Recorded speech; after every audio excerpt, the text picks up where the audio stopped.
पंजाब के बाद खैबर पख्तूनख्वा असेंबली तोड़ने की बारी। पीटीआई ने केपी असेंबली तोड़ने की समरी तैयार कर ली। तर्जुमान पीटीआई फवाद चौधरी कहते हैं पंजाब असेंबली तोड़ने की समरी गवर्नर को मौसूल हो गई है। गवर्नर को चाहिए वो मजीद इंतजार किए बगैर समरी पर दस्तखत करें। पंजाब के बाद खैबर पख्तूनख्वा असेंबली तोड़ने की एडवाइस भेजी जाएगी।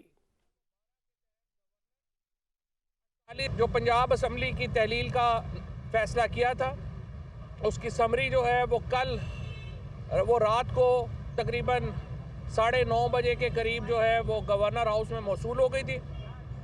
हमारी तवक्को और हमारी ख्वाहिश ये है कि आर्टिकल 112 के तहत गवर्नर 48 मज़ीद 24 घंटे का इंतज़ार ना करें और वो फौरी तौर के ऊपर असेंबली की तहलील का हुक्मनामा जारी करें।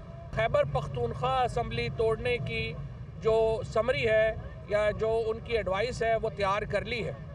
हम सिर्फ इंतज़ार कर रहे हैं कि पंजाब असेंबली की जो तहलील का वक्त है वो पूरा हो, तो उसके फ़ौरन बाद